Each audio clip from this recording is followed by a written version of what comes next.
What's up, everybody? It's your favorite show, Get a Bucket. I'm your host, Trey, as usual. Hope you're all having a wonderful, wonderful day. As you can see, I got a couple fellas out here. We got my man Chris, my cousin Akeem, and my boy Sebastian. Fellas, say what's up right quick. What's good, peoples? And y'all know this episode is, brought to y'all by Jack. Something slight. It's a joke. But we are, sipping a little something slight. Fellas, feel like we should go ahead and get right on into it. And usually I have on my sweatshirt, but we talking about the WNBA. Today, a little bit, something nice. They had the All-Star game today. It was pretty good. I got to say this. I think the most surprising thing, and not even most surprising, the most important thing was the fact that they were supporting Brittany Griner still. They had Brittany Griner's name on the back of the jersey. For those of y'all who, if you maybe not have seen what's happening with her, she got hemmed up over Russia. Is facing a potential 10 years over there for some weed cartridges. Quite unfortunate. But I thought that was a good thing about that. I had a question for you guys, though. I saw there was a 4-point play that was added to the WNBA All-Star game. How do you guys feel about that? Akima, let's start with you. All right. Yeah, I think it's a good idea for the game because I know that didn't the NBA do something like that? I don't think it's necessarily a bad idea for the All-Star game. It's not relevant to playoff seeding or anything like that. So why not have some fun? See who can shoot it from who can be the logo shooter in the WNBA. Okay. Does anybody object to it at all, like the 4-point play? Like, is it an issue for somebody? Nah, I like it. That's like you're saying. It's just all about having fun in the All-Star game. So, shoot them up, put them up there. Okay.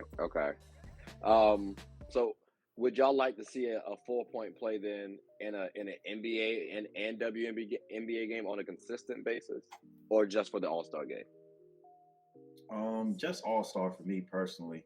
It's just the 4-point play just looks real gimmicky. Like, because the first time I seen it was like the big three. Mm-hmm. Like it's nice that's there, but it just looks too gimmicky. I just like the 2s, 3s, and 1s. Let's just keep it traditional. You ain't gotta change too much. Okay, I got you. Are y'all a big Sylvia Fowles fan by chance? Okay, yeah, because this is her last year, so she was co-captain out there. I really appreciated it because she got a nice little dunk in there. Yeah, I saw that. He banged out. I saw that exactly with the steal. Oh, and they came back with the block. I'm telling you, she made it look kind of easy too. That's what I'm saying. Like hey Sylvia, you may need to run it back at least 2 more years. Like let Nafisa Collier, let her come back, see what happens. I don't know. But that's enough about the WNBA. It's a good thing. Again, we support Brittany Griner and the WNBA out here. So just wanted to give them a plug. Now, keeping on the women tip though, Jessica Campbell, she's the first assistant head coach as a female in the NHL. Now, I spoke about this, at least I spoke about the NHL earlier. And, we also got Will Greer, and he's the first black GM for the NHL. So it looks like the NHL trying to do some things, right? Do you guys think, and I'll ask you, it's a 2-part question. As African Americans, do you guys feel as though, okay, you'll watch the NHL more because Will is like a part of the NHL? And again, he's played with the NHL, so like I wasn't watching him when he played, but now you see him in management. Do you think that will impact him? And then the same for Jessica Campbell. Will that make women watch the NHL a little bit more? I'd say for me, like I'd probably keep track with it more. I wouldn't say necessarily watch it. So like whoever, I gotta look what team he's working with. So like I'd add them to like my Bleacher Report alerts just to see how he's doing with his squad. But watching it, probably not as much because for me, like I just have to see a whole bunch of black players on the ice before I can probably really get into the NHL. But just to make some type of progress, I'm gonna take whatever I can get. So I'll definitely keep up with it for sure. Okay. Piggyback on and what Seabass saying, like until we get more and more black players on the ice, I'll just watch the highlights and keep it on and step. Okay. Yeah. Okay, you share that same stuff? Yeah, I think that it's cool. Like, it's definitely good that there's an opportunity now for employment where there wasn't before. When you open up the door to hire more Black women, but I don't think that's going to get people watching. But I do think it's just great that they have that opportunity to work in that field now. So it's great. Okay. Well, at least it's a good step in the right direction. So Exactly. I personally want to watch a hockey game low key, but I feel like it's got to be live though. It's kind of like the same thing with baseball. It just seems so much better live. Like seeing someone get smashed across the glass, it's entertainment. I can't hold you. And they got automatic fights and everything. Like whenever I hear about hockey games, they say it's when you go to it live, it's so fun. But just watch it on TV, I don't know. Exactly. Yeah, I've heard you got to go right to the glass. You got to be right at the glass. I'm like, all right, bad. I feel like those price tags though could be a little steep. Maybe I want to go to a couple more and get invested. But shout out to my Ducks. I don't know anybody on the team, but shout out to my Ducks. But look, we out here. All of us are basketball fans. So we did start off with basketball at least. So now we're gonna go back to basketball. So the NBA. For 2023, who do you guys think are going to be your top 5 duos? And I understand it's a little tough to answer because we don't know where KD and Kyrie going to go. Like somebody could go. We understand all that, but like right now, it's a current point in time. Right now, everybody going to stay on the teams they're on right now. Who would be your top 5 for 2023? I'll go first. Go ahead, Chris. I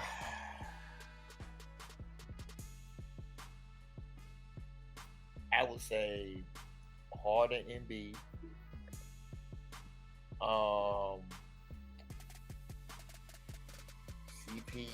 CP3 and Booker.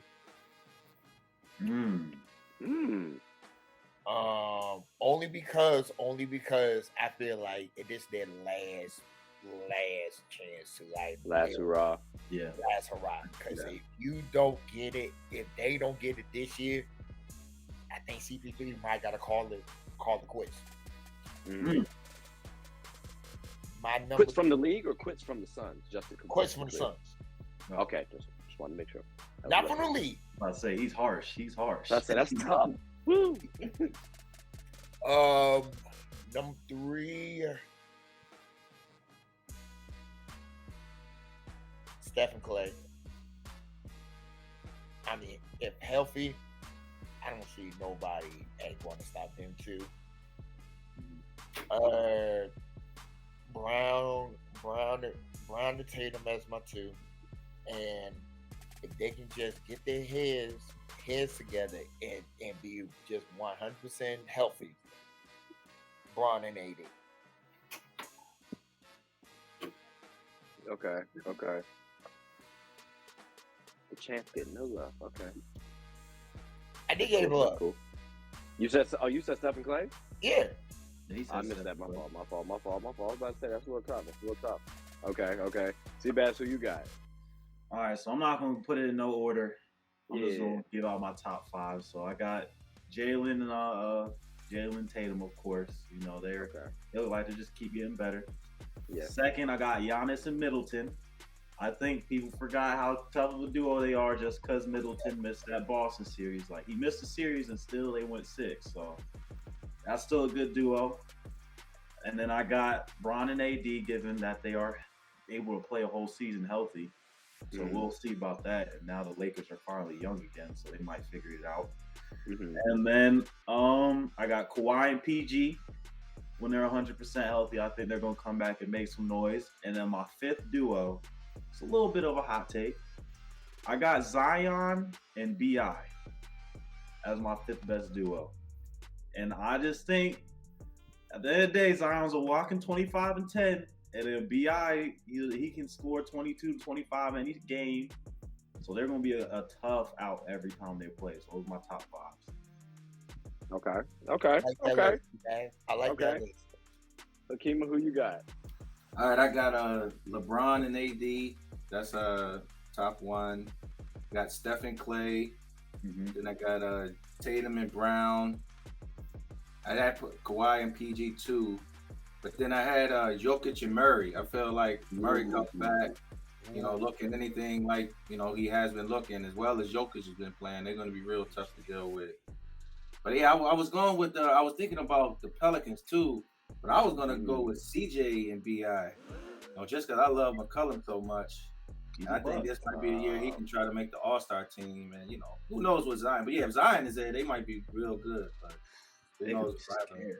Yeah, that's going to be a tough squad. Like, they match up against the Warriors, like, fairly nicely. I got offensively, if you put their, like, points per game and all the other stuff, like, up to one another, and, of course, stuff would change, but they're on par. So that would be too. Exactly. And loads of talent out there. Surprisingly. No, not surprisingly. My Lakers helped y'all. Okay, that's cool, though. That's cool. I got to say, my top five, in no particular order, I got to go two teams from LA, Lakers and Clippers. I think that's fair. We got to go Warriors, right? Give some love. And then here's the crazy thing, right? The Nets have two top five duos. Ben Simmons, KD. Can we talk about them? And then KD and Kyrie. I was so close. I was so close. I was so close to putting us in there. Everybody's over Kyrie. That's the problem, man. Everybody's tired of it. Hey, I'm not. That's my guy. All right, he's a Duke. He's a Duke product. So I gotta respect him. But since we can only pick one duo, I guess I would say the Celtics and Jaylen Brown, Jason Tatum. They should come back hungry, a little more experience now too. I do like that. I think they would be a better duo than the Bucks. I think Giannis is a better player, but I would say Jaylen Brown, Jason Tatum, in my estimation right now, are better than Chris Middleton. So, I don't know. And Chris, just real quick, because you said something interesting. You said CP3 and them should give it one more run and then call it a day. So does anybody else think that? Because I feel like he should leave now. Maybe he should leave now. Like, is that too soon for anybody? What would be the point? Like, for him to go somewhere else, or for the Suns to try to trade him and improve? Well, I think if you're the Suns, I would like to potentially try to improve. I understand you can't really flip him like that, though. But if I'm them, I realize, okay, I have D-Book locked. Ayton, I don't know what I want to do with it. That's a little shaky right now. The organization, to me, feels like something needs to change. Something is missing. Yeah, because last season, it seemed like, all right, they were fine, but something changed after that Maverick season. Or after that Maverick series, or maybe even a little bit before. But for me, if I'm Chris Paul, I'm a little bit older. I don't believe the Suns win next year with Ayton. I don't believe that. So that's what I'm thinking. If I'm Chris Paul, maybe I could try to go somewhere else, maybe the Heat or something like that. But I don't know, something. Do y'all think it's too soon for him though? I know Chris thinks next year. I think they got to make a move. I would say I would make a move. Try him out one more time, and then if it don't work, get him out of there. Everybody knows. I think, as a Nets fan, I would love them to come get KD because they can give us a nice trade package. Now, will they win it? Who knows? The West is loaded, but will they be way more competitive than they were before? Yeah. So, and then Chris Paul can't make any excuses. You got D-Book and KD. If it ain't working, you just go ahead and go back to New Orleans, do a retirement tour, and get ready for the NBA afterlife. That's real. Okay.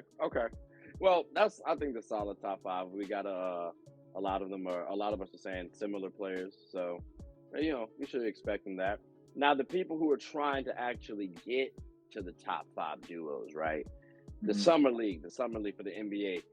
How have y'all been liking that thus far? Has anyone particularly stood out to you, whether positive or negatively? Feel free. You got your soapbox right now. I like Chet Holmgren's game. I didn't know he was as versatile as that. So that's been pretty impressive. And then my boy is Jaden Ivey, man. I feel like he can be a good pro. I used to love watching his games at Purdue. So if he can bring something else, tighten up, I guess, his handle, work on his jumper a little bit, But yeah, he's got crazy athleticism. He reminds me of like a D Wade. Interesting. Okay. Sebastian, who you got? So I got two. So my surprise was we were talking about earlier, Keegan Murray. Like for me, to be able to see him be a whole 3-level scorer, he's guarding the best player in summer league. I mean, he's basically trying to be a great two-way wing. I thought he was going to be a small ball forward more than anything, but to see that he can actually run the lanes, run off screen and rolls, all that, and knock down the three, he looks like he can be pretty scary. And then the negative I saw was Shaedon Sharp. You tearing something in your shoulder, I just do not like it, because in basketball, you just raise your arm so much, and for him to get a tear already, it's not even a shooting shoulder, but still, you just seen PG go through it, so that one's just scaring me already. And he's so nice, so I'm disappointed. Yeah, I agree, bro. Like, I'm high on Shaedon Sharp, man. Like, he has so much potential. Everything. Athletic is, it hurts. Cause I saw his stats, like 2 points. I didn't see the game live. I just saw like 2 points, 1 for 3. Like that. Yeah, that's tough. At least he had a nice little mid-range off the baseline, but still, I'm like, still, I want to see a little more. Like you mentioned Keegan Murray. Keegan out here hitting game winners. You know, you like even Jaden Ivey had an injury, but like he still hooped. Like, you know, like that.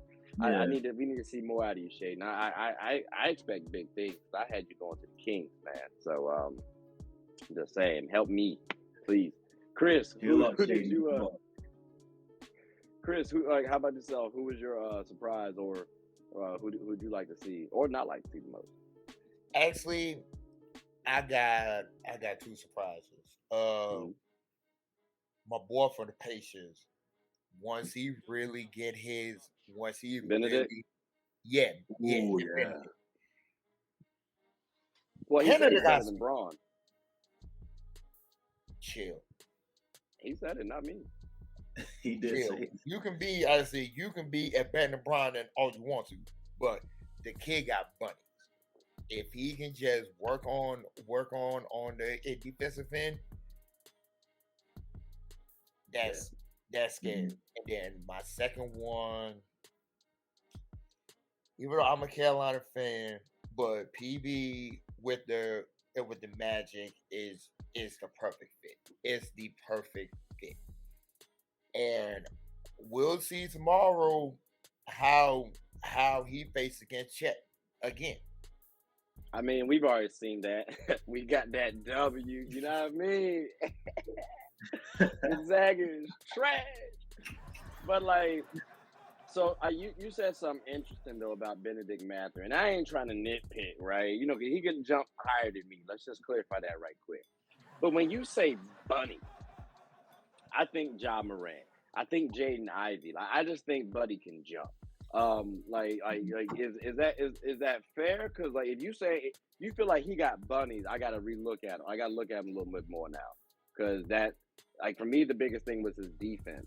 I thought he was not a limited athlete, but in terms of, again, like that upper echelon of athletes, I didn't see that from him. So if you're saying you see that from him, I may have to look at him again. Would y'all say Benedict can like has bunnies or can jump like that? Or like, when I see him, he's a good NBA athlete. I wouldn't say he's like a great NBA athlete. Like he can run, jump. He's a good athlete. And but nothing like, I wouldn't say he's like a tremendous athlete, nothing like that. But he's a scorer. He puts that joint in the cup. He does. I hope he can get the defensive aspect straight, because that's what they need, the Pacers. Shout out to Tyrese Halliburton and Chris Duarte. They good team, at least good little foundation, especially with Miles Turner. Hopefully they can send him over to the Lakers, though. I would love that. Yes, we've been hearing about those trade rumors for what? How many years now? Miles Turner trade rumors? Like 5 years straight? Plenty. Yeah, I know. He's got to be disgruntled. He has to be disgruntled. Like, it's But let me ask y'all this. Who has the most title pressure in 2023? Akima, who you got? I think the Clippers have a lot of title pressure just because it's been a while since they've even really been relevant. I think everybody wants to see what PG and Kawhi can actually put a decent run together. I mean, LeBron always has title pressure, I think, and then probably Phoenix has a lot of title pressure just because Chris Paul's window. Who knows? It might be closed already, but it's definitely closing soon. I think it's closed already. Okay. Seabass, what you got? All right, so I'm gonna do like the top three. So number one and two are actually a tie for me. So it's the Lakers if they get Kyrie, and then I'll say wherever KD goes if he gets traded, those two have the most pressure on them. And then third for me is probably the Sixers, just because. All right, Harden, you got this is the best player you've ever played with right now. He's right here in the smack middle of his prime. He played with Kevin Durant, to be fair. I'm just saying. I'm talking about prime. I get you. So, and then, like, you're going to have the ball in your hand. You got shooters around you. Like, you can't make any more excuses this year. So, are we going to do it? The East been sending different people to the finals every year, and the Sixers just haven't been one of them yet. So, Joel, you talking a lot for that MVP. Like, I want to see you just make the finals something. So I think they got a lot of pressure on them. Okay. I think Harden might be at the end, man. Like, is that little class, like Westbrook is kind of wearing down. KD, he looked to be wearing down a little bit. That little class might be on the way out, man. That's crazy. That's crazy. That Hammy did him dirty. Yep. Yeah, but to be fair too, though, his weight did him dirty himself. So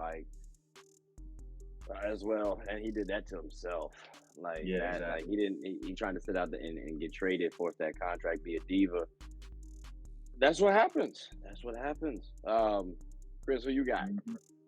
I got two teams from the East. I got two teams from the West. My first team from the East, Miami. To me, you were Trey. Don't do that. You were literally a good fourth quarter away from literally going to the final, and you got Jimmy who just got into his prime, and you still got one of the best young big men in the game in Bam. And besides two or three teams in the East, Miami can be one of the teams coming out of the East. So that's my first team. My second team, I agree with Seabass. It's Philly. It's now or never. It's literally now or never. Harden, you want to play with your former general manager so bad, you got your chance. And now you got one of the best bigs in the game. Stop being and get to the damn final. Flat out. Or else it will be trades coming from Philly. But that's to the East, into the West, and it's really the two teams, Lakers and Clippers. Yeah, it's really that plain and simple. Like, okay, that's it. Okay. I gotta say Philly has some pressure. I will say that. I'm gonna say Boston's gonna have some pressure too. It's unfortunate, but I think people are gonna say, "Oh, well, you got there before. You've had all the success. Like, if they lose next year, especially if they lose, say, the second round, they're gonna talk about, oh, they're falling off, are they slipping, blah blah blah blah blah." So there's gonna be pressure like that. I don't think there is pressure. Yeah, and they got Brogdon as well. So I mean, if you can't win it again now, like, what's the issue? Is it Jason Tatum or is it Jaylen Brown? Jason Tatum just had a little not so good play or finals. I mean, it was okay. He did, but you needed more from him. Jaylen Brown had a lot of turnovers. I mean, from that standpoint, I think you have pressure. But I do think the Lakers have more pressure than the Clippers. I mean, when I think of the Clippers, I like the squad. I was on the Clippers bandwagon a couple seasons ago when they got Kawhi and PG for the first time. I'm like, oh, these boys actually should win it. And then the bubble happened. I'm like, okay, well, it kind of messes it up. But they at least have the luxury of never winning. Like I don't think LeBron James has brought us a championship. Personally.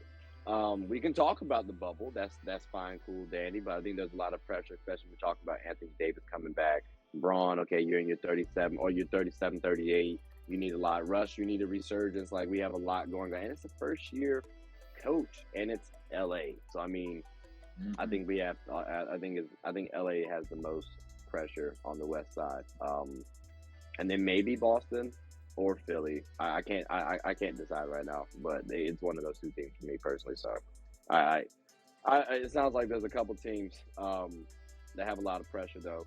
Who would y'all lean on right now? It's way too early. It's way too early. I know that, but like, who would y'all lean on right now? When like right at this very second for 2023 to win it all. If I had to put money on something, the only team I would probably put money on is I would put money on the Bucks, because I think if they would have had Middleton, they could have easily repeated. You know, but like you said, it's super early, so. But I like, yeah, man. I think so. Crazy. So they would have just smacked the Warriors. Oh, I don't know. If I have to pick somebody now, like you said, it's super early, so that's why the Bucks have the best structure, the tightest, the most cohesiveness and experience together. So I don't know if I put my money on the Warriors against the Bucks, but they did a great job on Tatum. So maybe they could do something like that with, Giannis. Interesting. Okay. Chris, who you got? Damn, I don't want to say this. Boston. Wow. I don't want to say this, but Boston. Why you say Boston? And why you don't want to say it? Because the pickup with Brogdon was like absolutely huge, but under the radar pickup that nobody don't even talking about when they got Gallo. That just happened. Yeah, it just happened. Yeah. Do you know how much he's going to take off Tatum, Price, Brown when it comes to scoring and playmaking? Plus, he can stretch the four.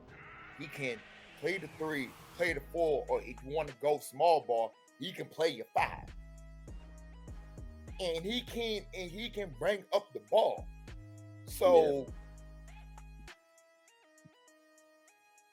to me, is there too much talent though on the Celtics? It is. Is there too much talent on that Celtics team? You have 8 legit starters, so it's like, if you don't, who's going to sacrifice? Because if no one sacrifices, that team's chemistry going to blow up. So it's going to be interesting to see. Yeah, I'm looking at Brogdon and Smart. That seems like a log jam right there at that point. You know, you want both of them on the court a lot, but maybe you could play both of them with Tatum and Brown. I think you can. can. Ball center.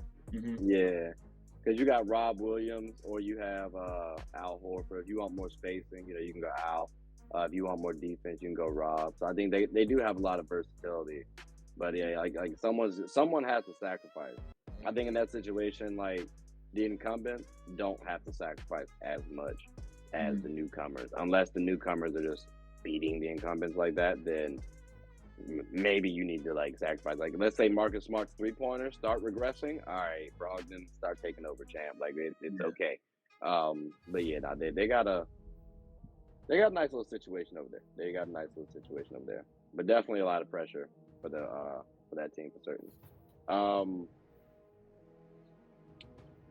Let me ask y'all this: what would be one NBA trade that you would want to see happen?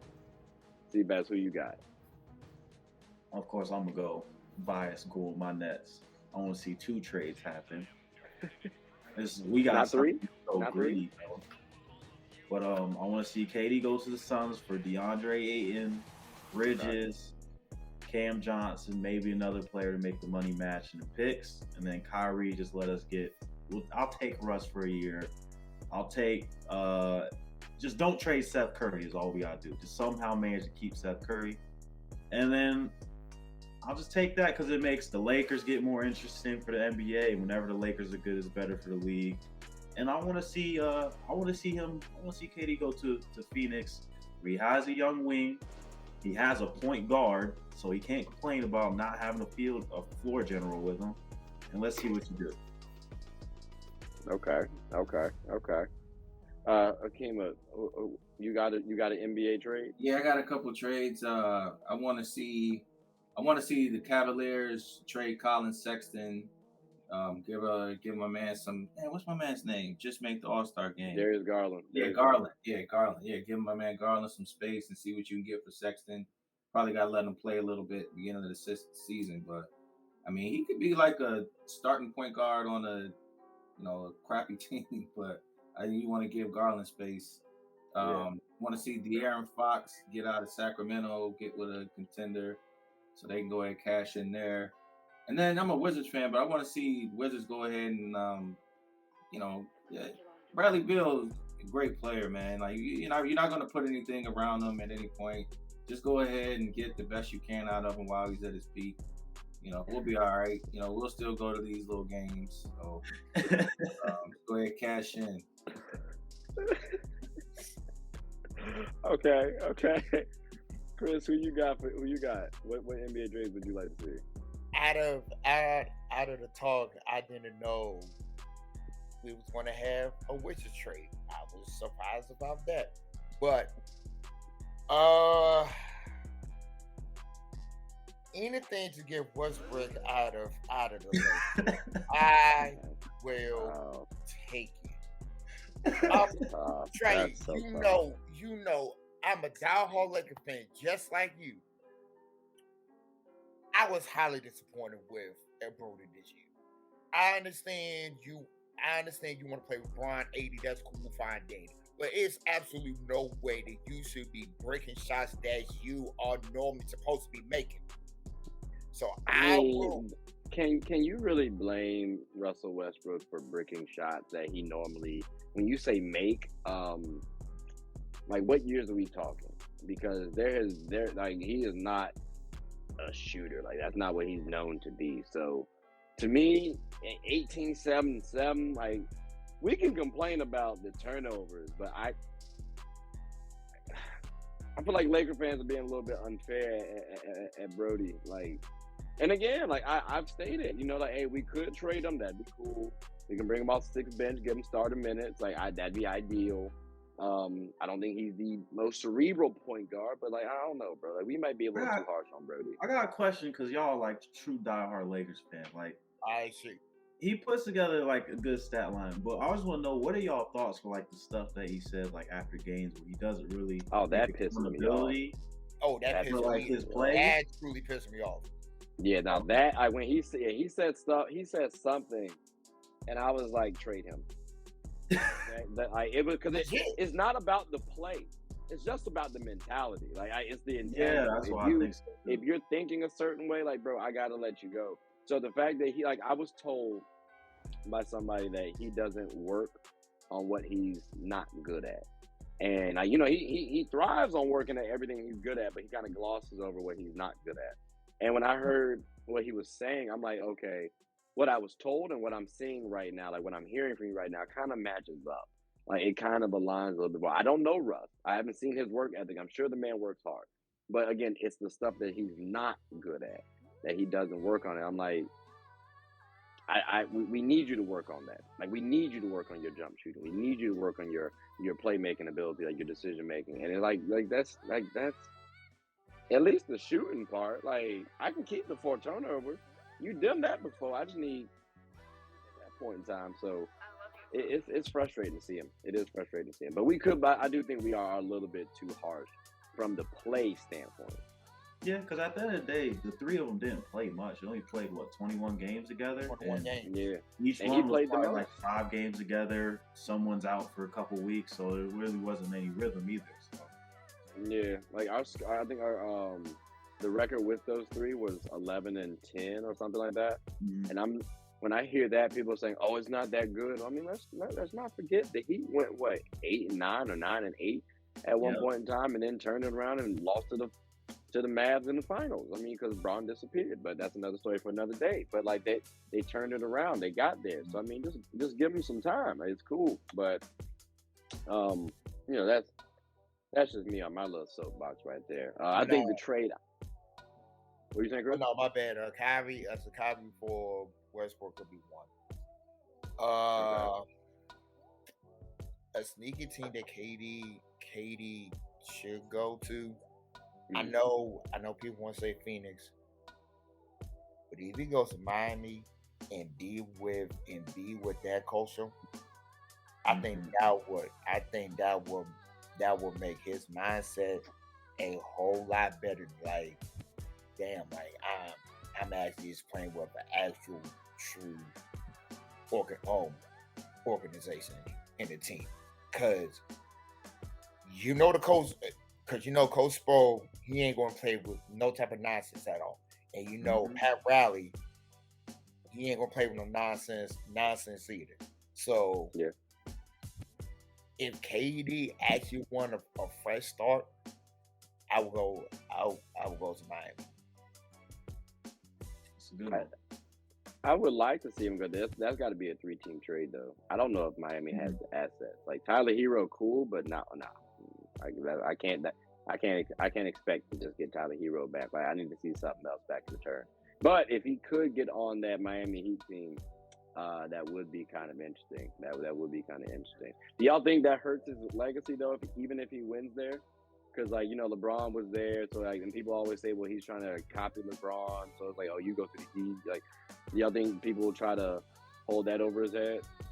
Nah, I don't think so. I mean, LeBron went to the Lakers. I mean, that's just I don't think you hold that against him if somebody else won there. It's not like LeBron's still playing for him. That was his legacy. Okay. If I'm to the Heat, I give up anything, but I try to keep Bam and then just offer whatever to get Durant. You offer Jimmy? Yeah, I give up Jimmy Butler for Durant all day. You wouldn't want to keep Jimmy? That's tough. I would want to, but that's the thing. No, so that's the thing, right? I don't think you can. Like, and that's the thing about trading Durant. Like, he goes to some team, they got to give up, an all-star and a half to get him. So who's he gonna be playing with? Okay, so let me ask you this then, because I think for me, it's like I look at Jimmy, right, and like he kind of turned that Heat organization around, and we understand Kevin Durant talent-wise, like that's my favorite player to watch. But for the people who will say, oh, well, he went to the Brooklyn Nets, and what did they do? Like Jimmy went to the finals, went to the Eastern Conference Finals, like he did all this stuff. So you would still like what would you say to those players or to those fans who've seen Jimmy and realize he's a top 10 player. He's one of the better leaders in the league. Still like can give you about 20, 25 points and is a lockdown defender. Like what would you say to people who view him like that? I would say, that you're being emotional. Like Kevin Durant is like one of the 3 or 4 best players in the league. So, I mean, that's a good argument. Yeah, he might be the heart of the franchise and all that, but I don't know. I would think Pat Riley would pull the trigger on that. Because if you're going to say you wouldn't take Durant over Jimmy Butler, would you take AD, LeBron? What I'm saying? Like, I don't know, Giannis. Okay. So I think all that stuff. I'm about to say, look, we have seen a scenario where the Toronto Raptors, they pulled the plug on DeMar DeRozan, and he was really big to that team. I mean, it got them a chip. Granted, it took KD and Clay and all them to get injured, but it got them a chip. So I mean, all right, that's cool. Like for me, when I see it, like I think Miami needs to do whatever they can to keep Jimmy because they need that. They need a lead dog. Like KD is a great talent, but I don't think he got a lead dog. You don't got that dog. Like Jimmy will bring that lead dog, and all KD has to do is hoop, which is why he went to Warriors. He ain't have to worry about being the leader for the Warriors. He ain't have to worry about being the face of the franchise. I just put my shoes on and score 25. And I think in Miami he would do that again, especially if Jimmy's still there, basically saying all the stuff he do, keep giving him that personality. If you had to give up Jimmy or Bam, which one would you give up? So the Nets, we can't get Bam. So like we can't get Bam. We have Ben Simmons on our team, so we'd have to get probably like Harrow, Duncan, picks, and then get another team involved. But at the end of the day, we gotta give up Jimmy for KD. Just do it. Just do it. You could find a way to replace him somehow, some way, because it is Heat culture. But I'll try to do a little something to keep Jimmy to stay. Yeah, I don't see why the Nets would want Jimmy though. I understand it. But like, it would make more sense if y'all were like in a position where you're going to win right now. Bringing Jimmy over. That's like when the Lakers traded Trevor Ariza for Ron Artest. That type of moment, I could see that situation. But yeah, I would trade KD for, Jimmy for KD. I was just asking, just for clarification purposes. Right. I want. What was that? Would you, hypothetical, Seabass, and you can jump in this too. Would you do KD for 80? Yes or no? Yes. Me personally, yes. Okay. He's going to be healthy.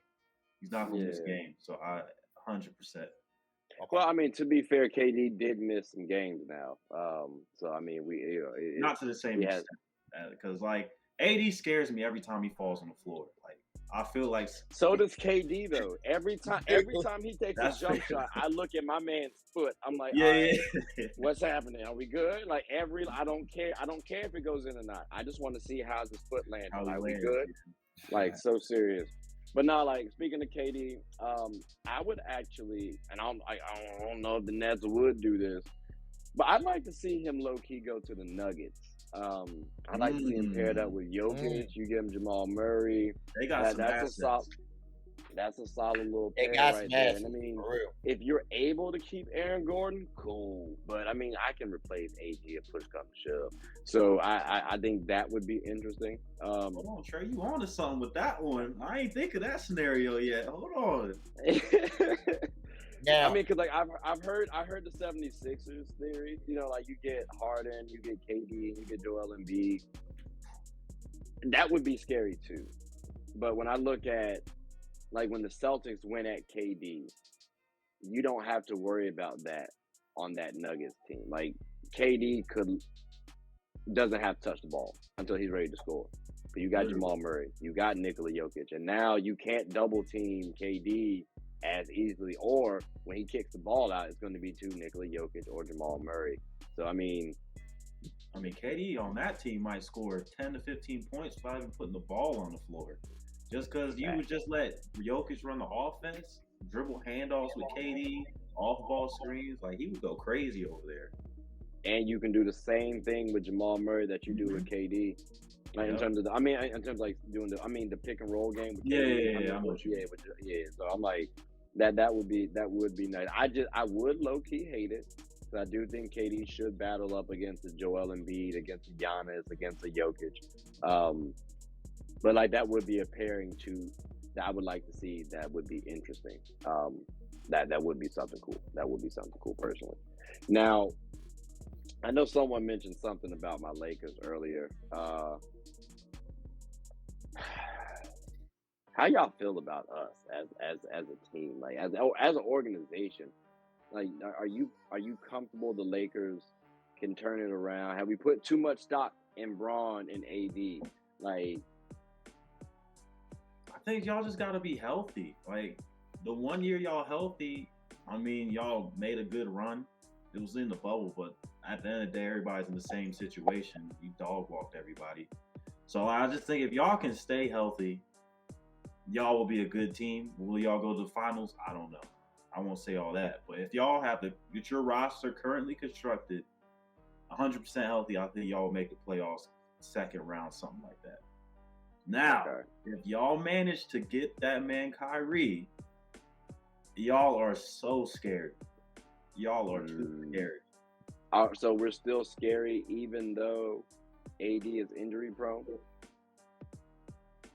Yeah, because it's just like, you just got to hope on the other team, just hoping the basketball gods side with them. Because, like, if AD has a full healthy season, LeBron has a full healthy season, you know, they just do random, like, workload management games here and there, so they play, like, 70 apiece. Going into playoffs, like, I just don't. That's just a team that's scary. Like Kyrie's been there, Bron's been there plenty. AD's just AD. He hasn't really been there, but I mean, he's learning from two dudes that just have done it before. So yeah, I think y'all have potential. It's just all about health. Okay.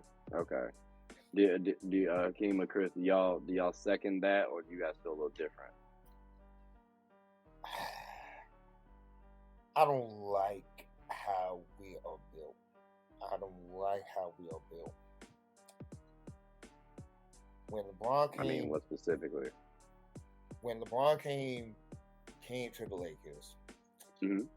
I knew somehow, some way, this 6'8" giant was going to mess up a legacy franchise. Even though we got the bubble chip, whatever.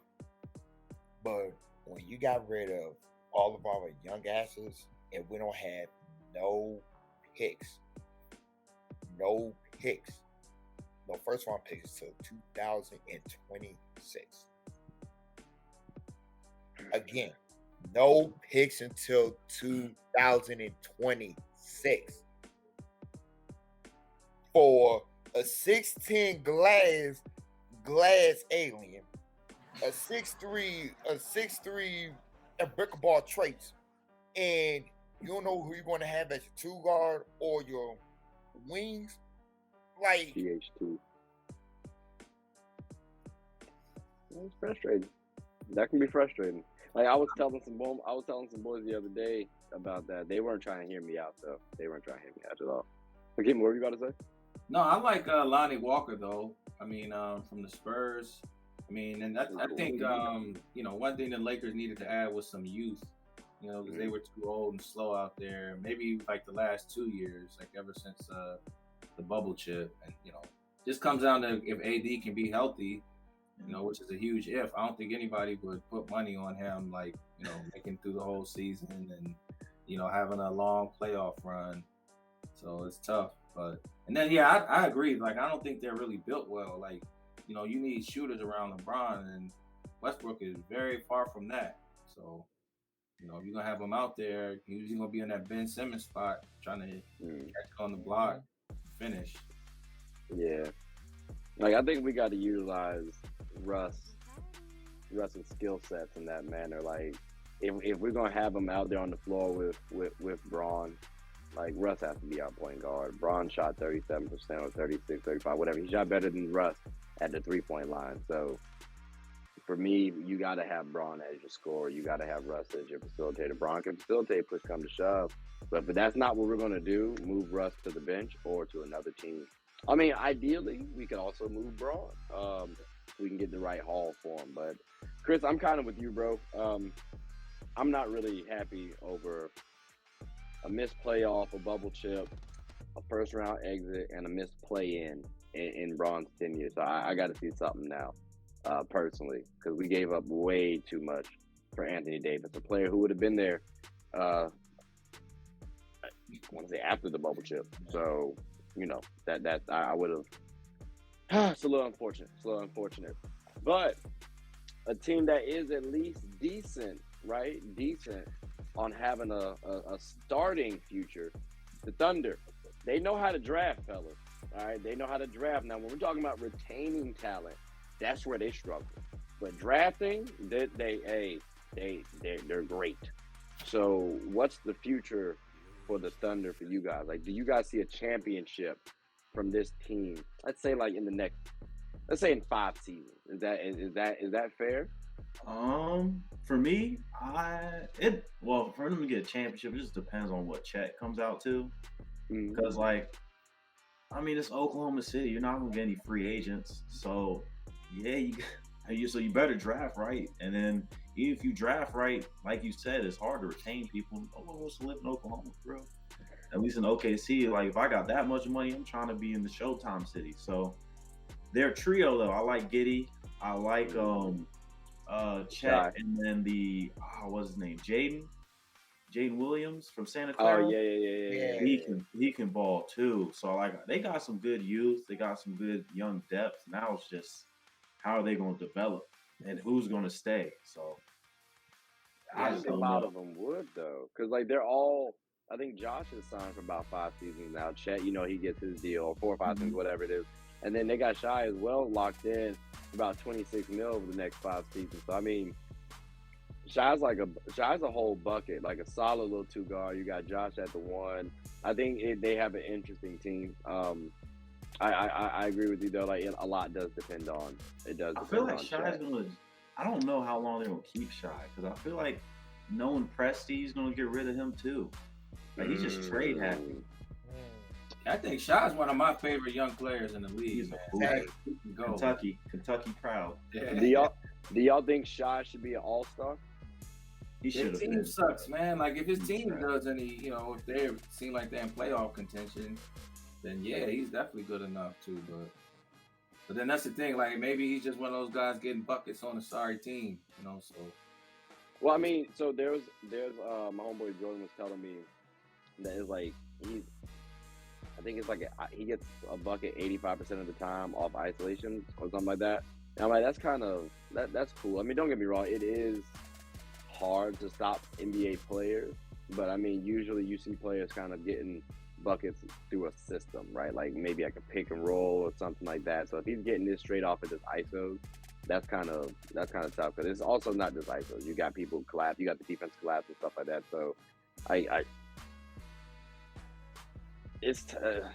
would like to see him on the All-Star on the All-Star stage just to see how he does against those caliber players. Because he seems like a good bucket. He seems like a quality bucket, and you saw that back to the Clipper days. So, but you guys think, or at least Seabass, you said that you don't think they're going to keep Shai long. Yeah, so I don't think. So this is why I think it's going to actually happen because the Thunder love tanking for prospects. I think they're going to end up moving off Shai this year. I don't know where though, but he could fit into any system. He's going to be gone in like the next 2. The only reason I say next year is because I think Sam Presti really might make a move to try to get Victor Wembanyama and pair him with Chet. So you got Giddey, Chet, and Wembanyama. That would be a dangerous combo if everything pans out in the future. I'm not gonna lie. So that's what I think they might do. So hey, but like I'll do Twin Towers like that. So do you think that? So do y'all think the Thunder are good enough to not get the number 1 pick next year? They had to bench Shai to tank last year, so I think they'd have to do something similar again. Okay. Let me flip the question in. Should OKC tank and be 100? Should they tank, or they? I don't think they or need to.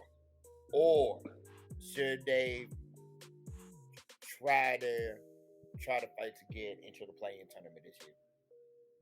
See, do Twin Towers even work anymore? So I don't know if they. I mean, it worked for the Cavs this year. If they both could shoot, it'll work. And right now, it looks like they both could shoot that thing. Yeah, and Jared Allen can't even really shoot like that. Like, he's not a real knockdown shooter. Wembanyama looks like he can pull the 3-ball. Mm-hmm. Like, he looks like he's Giannis with a little more skill. When I say a little more skill, it's like a lot more skill. But I also see him though going up against guys who are much shorter too. Like I need to watch a little bit more highlights, a little more film on Wembanyama. But the ones I saw, I will say he did look like he was towering over folks. So I want to see him go up against people his size, his athleticism. But that's a difference too. Like same thing with Monty Bates. He looked nice in high school. Nice. Like, oh, he might be the next KD, maybe possible BI. Now I'm trying to figure out, does he get the he league left next early. year? That reclass messed him up. It did. Well, I don't. So did it mess him up or did it fuel him? Right? Because I look at a Jaden Hardy, who I was like, all right, that's my guy coming out of high school after seeing one game live. I was like, bet I rock with him. And then you see the G League, like, oh, Jaden, like we inefficient. When you leave and your brother, the team starts going on a win streak. Like that's not the type of stuff I like seeing. But he did his thing that after that year break. So like, it's not the same thing that Imoni did, but like it's similar because you go up against G Leaguers as opposed to college players. So like maybe it could be something like that. But that it is looking like it's a questionable decision right now for him. Right now, I will give that to you. Hakeem, have you seen Wembanyama's game yet? No, I haven't seen it yet. I need to check it out. Bro, please do. I'll shoot you a link because Buddy is actually pretty decent. I was seeing something about Scoot Henderson maybe being higher than him. I don't know. Scoot is crazy. But Scoot's tough though. Scoot is tough now. Scoot is tough. Is crazy. Hey, I would Scoot. have him number one if it won't for Victor. That's wild. You say if it won't for Vic. I was about to say, If it won't for Victor, I'd have Scoot. I was about to say I may have to scoot to the side and put Vic right there. Like, no disrespect. Number 2 is not bad, Shannon. That's a lot of millions in my book. But yeah. Now we did say something about the Cavs because we were talking about Jared Allen and Evan Mobley. So do y'all feel like they drafted Isaiah Mobley, his brother, because of Evan, or was it a legitimate, like they thought he's solid? It's a mix of both. Really? It's a mix of both. Cause Because people don't know, the Pistons did drafted 2 brothers from Syracuse. They did. So the Cavs was like, okay, we got Evan. Why don't pick up Isaiah? And Isaiah is looking real nice in the summer league so far. He can play. Now, if he's on the same place as his brother, absolutely not. But like, he got game. He got game for sure. Yeah, he's the older brother, right? Yeah. Evan is the older brother. Yeah. Wait, you said Evan's the older brother? Yeah. I had that backwards then. I thought Isaiah was the older brother. My bad then. My bad. But that's like I did see them though when they were in college, and I was like, you can tell Evan's the better player, but like he did seem like he had a little game to him. I didn't know if drafting him though, like, could have been a reach, but he's been playing well. So I mean that yeah, I mean that's fair. It is a second round pick. Do y'all think though that the Cavs are going to get back to that playoff level? Well, I can't even say back because the Hawks beat them. But do y'all think the Cavs will get to the playoffs next year? Because like you said, you can possibly trade Colin Sexton, which I do agree. By the way, I would like to see Colin off that squad. Do y'all expect the Cavs to be in the playoffs next year? Yeah, I mean, if I was them, I'd get rid of Colin, of course. I'd look into getting rid of K-Love, but it'd have to be it'd have to be a really good deal for me to do it because he's done a lot for him as a 6th man. So I wouldn't trade him like that. But like for me, I'm really high on Mobley. Like that's the one dude I've seen like the past like 5-7 years where I'm like, okay, he's really like on an AD type skill set in terms of being able to do everything, guard the pick and roll by himself, rim protect. All he has to do is find his 3. He has like all the moves, plays face up, back to the basket. He really does everything. So I think with him making the jump, I think he's going to do, they can make a playoff run or at least be in the play-in again. Okay. Do they still have and when you say, or did he go back? Yeah. Nope. They still got LeVert. They got. Laurie Markkanen's still there. They retained the majority of their squad, if I'm not mistaken. Yeah, it's like I really don't think they let anyone go. Yeah. Do y'all think a first round exit or like a second round exit? Because like Seabass was talking about, Evans is supposed to take like another step. So, let's say he does keep that. Let's say he does take that next step. Does that get them out of the first round, or is that just did they still lose in the first round? Depends on who you playing against. Let's say they're like a 5-6 seed, and you're going up against like it's not like the 76ers type team. Sixers, I don't think they can get past the Sixers. No. Okay. Celtics, anybody? No. Probably not. Yeah. Okay, I just wanted to see the pecking order. Anybody for the Bucks? No love for the Bucks. Them beating the Bucks, you mean? Yeah, could the Cavs beat the Bucks? I think they give them a tough series, but I don't think beat them. Tough series. Okay. The Heat. They got a lot of length over there, and The Heat. Usually, yeah. The Heat, they give a little battle too. I think so. Okay, but they lose. Mm-hmm. They probably lose. So the Hawks again. Then let's say the Hawks. I would bet on the Cavs because I think betting on the Cavs. I would bet on the Cavs. I think Mobley's gonna make a step. Okay. So when the rematch happens, granted, they did get DeJounte Murray. So they got DeJounte Murray, Trae Young, still got John Collins. You still got Clint Capella, but they're gonna beat the Hawks. I think so. I think they can give them some smoke. It's possible. Okay. I think that'll be an interesting series because I do agree. I think that could be like a nice little quote unquote rivalry to form up. You got Darius Garland going up against two of the young good point guards as well. So I think that'd be a nice little battle between those two teams. Now we got to round it off with the Magic. The Magic's future bright. Like is Disneyland gonna be looking a little more popping now because Paolo down there? Like are y'all happy with him? Hakeem, I'll start with you since you the family man. Feel like you might have to make a couple trips down there. So are you gonna be tuning in to the match? I can't say I would go all the way down there for Orlando Magic game, but I mean I like Cole Anthony. I like him. I like my boy out of Gonzaga. He had a few good games, but yeah, I mean I'm not too excited about the Magic. Although we'll see what he can do, and he's a little undersized, right? Like I mean he's not like a pure wing scorer, So I mean Paolo about 6'10". He's 6'10". Yeah, I'm about to say I think they're gonna try to slide him at the 4 or 5. Because if you he could play some 3, but I don't think you want to have him at that wing position, especially when you got Jonathan Isaac out there. Like that he might be a little better suited for that, but he can play that the small forward role because at least the 3 ball was hitting. So like that I like their future. Are y'all high on Cole Anthony though? Because I'm not. I think so. With me, when I see him, I think he's gonna end up being like a Jordan Clarkson type dude, where he's just coming in, he's just gonna get buckets. Don't expect much else. But like with them, I think what they need to just do, because I think Paolo, I thought he was the safest pick in the draft.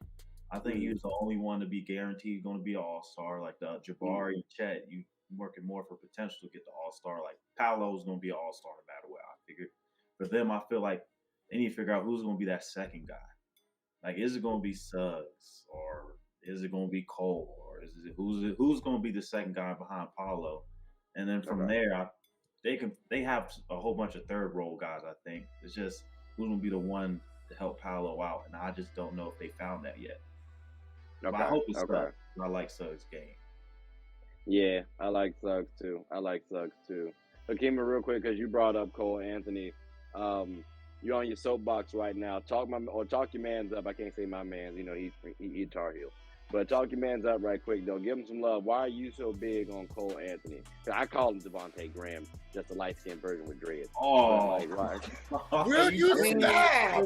What's wrong with that? Devontae Graham put some buckets up, though, man. Like, I don't know. He did, just inefficient. Like, that's my only thing. I agree with Seabass. I think he should be a sixth man, not a starter. So that's my only knock on Cole Anthony. I'm not saying he's a bad player, but like just from your vantage point, because again, Hakeem actually played college, so why do you like him so much? Because like I said, I'm not the biggest fan, but you might have a better eye than me on talent. I think he's a good shooter. I think he's got good speed and strength. He gets by people, and I think he's sneaky athletic. So I mean, he's productive. He has some pretty good games this year. But I mean, yeah, it's the same thing. Like, the team isn't that good, so somebody's got to score 20. But yeah, you're the one asking about the Magic.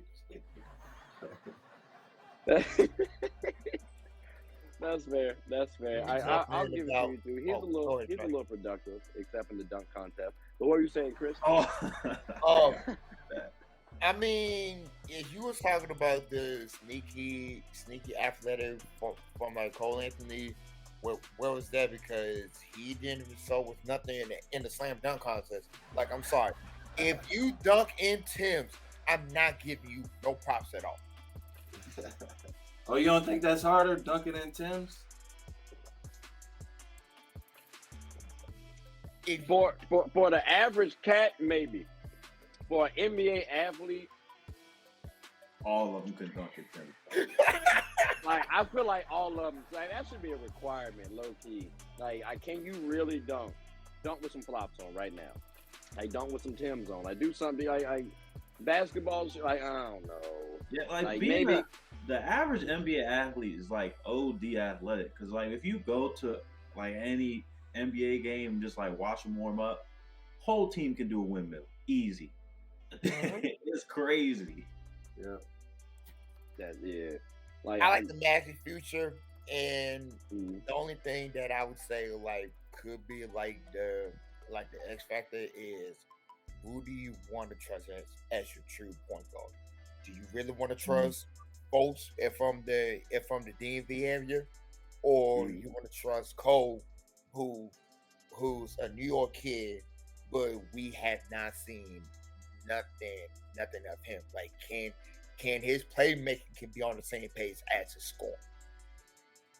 Okay. But Keeman, let me ask you this question, bro.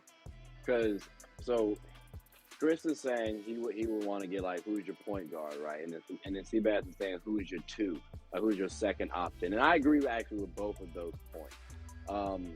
Which one would you focus more so on? Would you try to find like, would you try to solve your point guard issue, or would you try to focus on who's more so your second option, if you will? I mean, it depends on what your team needs. Like, are we talking about the Magic? I mean, if you don't, the Magic, the Magic, and assuming Paolo's like you've already deemed Paolo as the first option. We know he's about 250, 6'10", power forward, who they maybe try to play at the 5 a little bit, but he's a little versatile as well. So with that type of caliber player, would you want to lean more as like finding out a second option, or like would you rather focus on the second option now or a point guard? Because I've seen a scenario where you need a true point guard, but like we all need that second fiddle as well. Yeah, so I would want a guy who can like get shots for other people, but can still get his own shot. Because now it's like, there aren't really very many true point guards. Everybody's got to score some too. So I would go for the guy who can like set people up and can still shoot and can, make plays, get to the basket.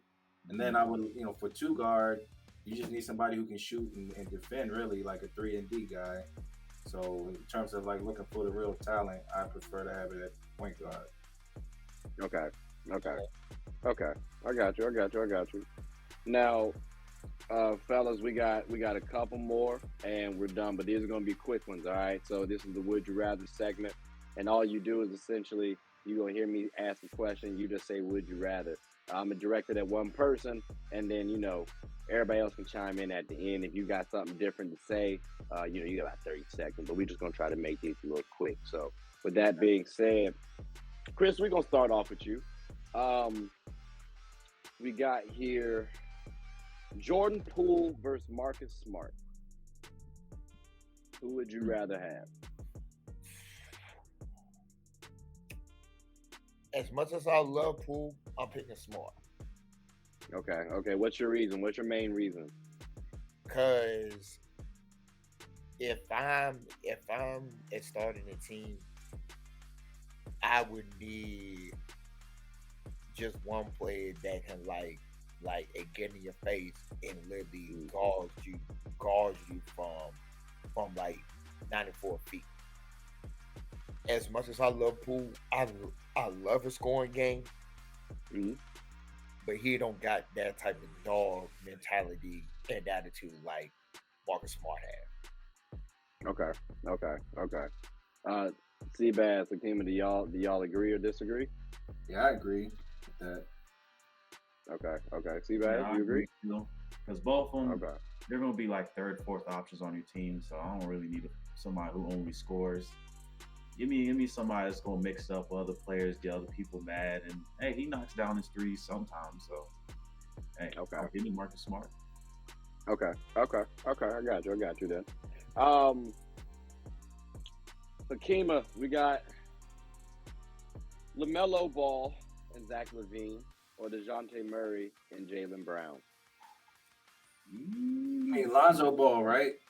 LaMelo. Oh, okay. Oh, so who's the Brown? My bad. Who's the Brown? Jaylen Brown off the Celtics. So we got LaMelo Ball. Okay. Yeah, Zach Oh, LaVine. okay. All right, I see what or we're doing. DeJounte Murray. Yeah.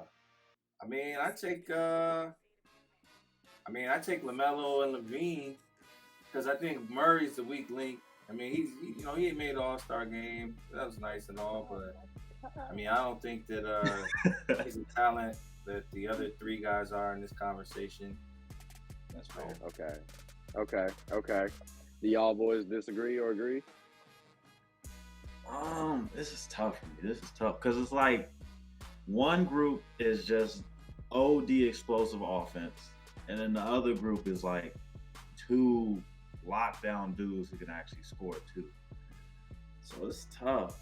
I'm gonna just go LaMelo, LaVine, because I think LaMelo just gonna be he's gonna be next up in the league, and I like a little showtime on my squad, so they're gonna have some fast break moments. I'm gonna see him stick his arm in the rim. LaVine, they're gonna throw up threes from everywhere. So give me the running gun duo. Okay, Chris. I like my players. It can do both offense, and their defense. They give me Murray and Brown. Okay. Yeah, I was gonna say it was interesting you said that DeJounte Murray is the weak link, and I'm big on Zach LaVine, but part of me feels like Zach might be the weak link in that scenario. But then again, I got LaMelo Ball, who's never made an All-Star campaign in this scenario too. So like point in time, it could be LaMelo. It's an interesting one for me, but I agree with Chris. He was All-Star this year. Yeah, that's what I thought too. I was just about to look. Oh yeah, he did go there. My bad. I'm sorry. I'm so sorry, LaMelo Ball. Did he get voted in? Like, was it like because of an injury? Alternate, I think. Alternate. Yeah, that's why. Okay. So I don't know. I think, like I said, I go with Chris. A little asterisk beside it. Yeah, like a little hesitation mark. Something's like, all right, Seabass, since you out there in Arizona, Phoenix, CP3 and Jared Allen and Gobert. I'm gonna just go with. Oh, that's tough. That is tough. I'm gonna just go with CP3 and Allen.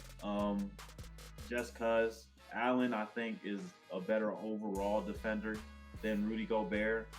Both of them are just going to dunk on the offensive end, and then CP3 or Garland are both can do the same thing. And I just think CP3 and Allen's pick and roll is going to be better, so I'll go with them too. Okay. Hakeem and Chris, do y'all disagree with that one? I'd say after watching CP3 get destroyed, I go Garland, and I just don't like Gobert, man. This is it. I do not like Gobert either. I'm staying away from that just because of him. I'm gonna go with CP3 and Allen. Yeah, I'm just gonna go with CP3 and Allen. It's just Gobert. Yeah. I love how he started off getting ready to slander Chris Paul and then said, wait, it's Gobert. Like, that's tough, bro. Wolves fans, I'm sorry out there, apparently. You don't have a lot of folks giving y'all some love. Chris, do you, because you did kind of go against them last time, so do you agree or disagree? Like, you rocking with Gobert or you staying away from that man? I mean, I don't know. Should I pick somebody who Luka and destroyed in Game 7, or should I pick somebody who don't have any type of damn post game at all? It's tough, but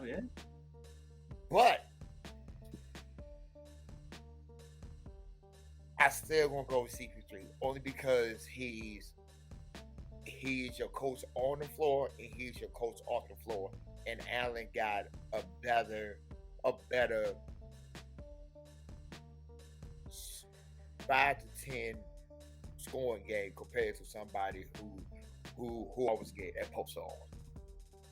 And who gets subbed out at the end of every game because he can't guard a thing. Exactly. Player of the year. Yeah, it's crazy. It's crazy.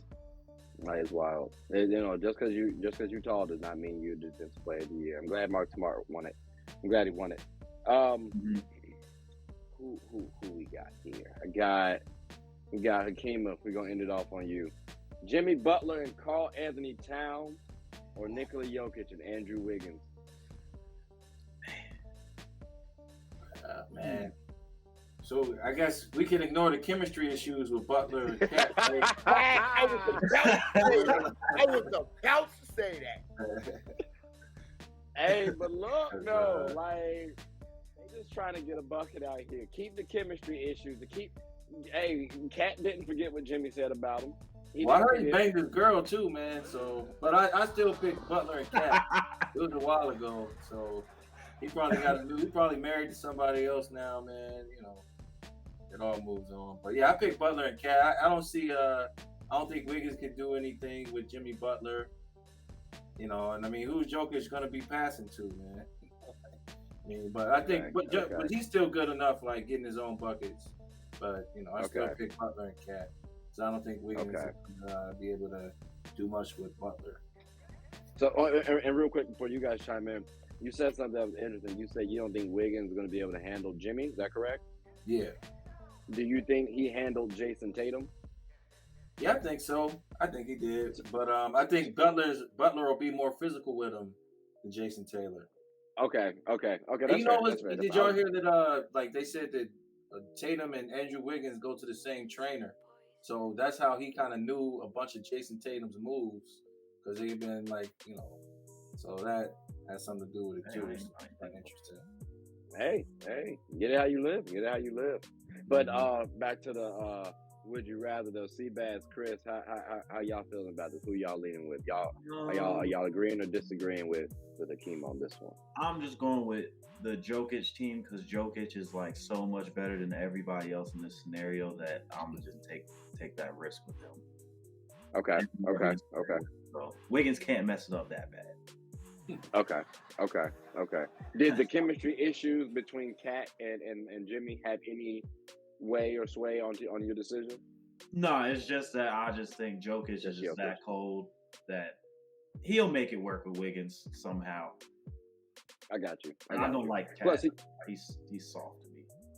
That's tough. Why does everybody keep saying Cat is Cat, bro? That's another discussion for another day. Chris, who you got? I'm taking a two-time. Anytime you got the two-time MVP as your second man, I'm taking him. And only reason why I'm picking Joker and Wiggins because I want to see Joker get posted Cat not once but twice. After that, I could care less who wins. I just don't trust him. I just don't trust Jimmy and Cat because I feel like Jimmy might fight Cat if they lose. I hear that.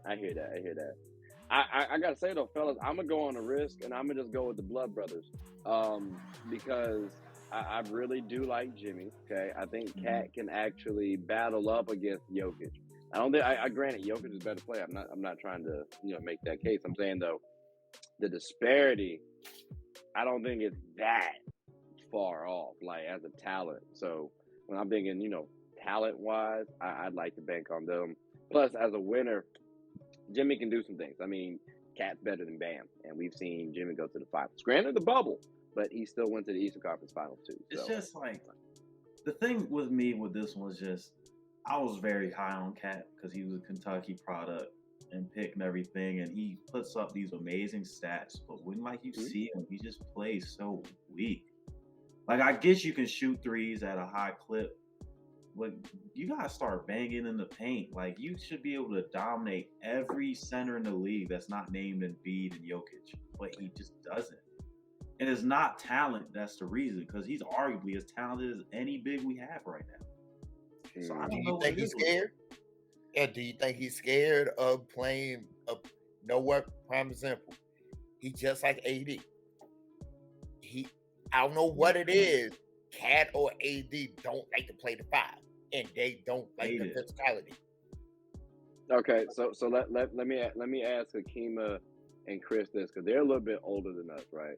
So, for like when you played ball back in the day, you know what I'm saying, you can tell like who had it, who don't, right? Like who had the dog in them, who essentially not scared. Do y'all view Cat as being scared? Oh, Becky, yes, absolutely scared. He's scared. He's scared. Really? Okay. Akima, you think he's scared too? Scared.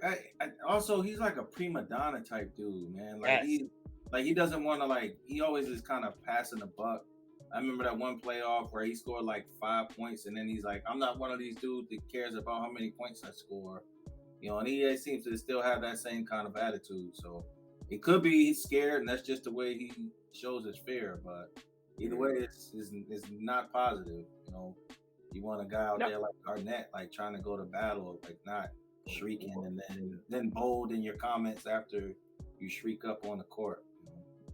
I mean, but like, to be fair though, let's say if he's saying I don't care about my stat line, I just want the team to get a W. Like, it ain't that what you want? Like, would you rather have 26 points and a blowout, or even a loss, or 5 points and a win? What if you had 5 points and a loss? That's what was a loss. He gets paid $200 million though. If you losing, that's one thing. Like, you know. That's my thing. Like, he's been there, right? This is why I really just don't like. It's just he gets on my nerves. It's like he gets there the whole time he's with the Wolves. Like, I never felt it was his team, because he just didn't have that. He doesn't have the personality to be like a lead dog or nothing like that. But then we see Anthony Edwards step in his rookie year, and the whole team takes the personality, including Cat. So, like, that's why you're too good to always just to not want to be a dog. Like, you should be able to dominate day in and day out. But it's like he doesn't want to every game. He just decides when he wants to play. And I hate people like that. If you let if you let a second year rookie take over a team, you know right there, they will call you out. Because I agree with Seabass. You let a second year player took over a franchise who have not done nothing in 2 decades. And you've had 25-12, like 5 out of the past 6 years. I mean, it's not like the Timberwolves are the best squad. Like, they might be the Knicks of the West Conference. So, I mean, like, you got to factor that part in too. But I would agree, though. I think this maybe needs to be Anthony Edwards' team. And I'm big on Cat. I'm a big Cat fan, and this is coming from somebody who saw him against Jahlil Okafor, and at first was like, I like Jahlil, and now I'm on board with Cat. I didn't see all that bag at Kentucky, but you see that talent, and you would like a little bit more dominance. You would like that. I'll give you that. He did play well against the Grizzlies, but you do want to see him play a little bit more, a little bit better. So I think that's the issue with people like Rudy Gobert. You start thinking about that contract, is what we pay you. So that's a fair statement too. I'll give you that. But I still got to go with the Blood Brothers on this one though. I still think they're gonna win that one. But fellas, that concludes this show. I greatly appreciate this one. Y'all have anything y'all want to say before we close off? Hey, great show. Nice meeting y'all brothers, man. You too. Likewise. Appreciate it. And usually we've been going on for like 2 hours, so I'm glad we got this cut down drastically. That steps in the right direction. But that is the end of the show. So hope you all have a good one and take care. All right. Peace.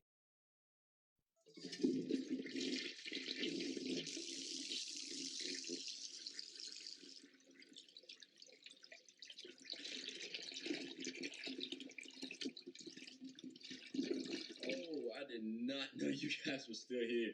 As you can see, we're at the back end of the show. No pun intended, but look, hope you all enjoyed it. And before you go, please subscribe to the YouTube channel, follow the IG account, share the content to anybody who's anybody. And most importantly, leave your thoughts and comments below. But I gotta go back and play Buddy in 2K, so let me unmute him real quick. Excuse me. Hey, boss, I'm back. Nah, you better catch this word. You know we get buckets around here, kid.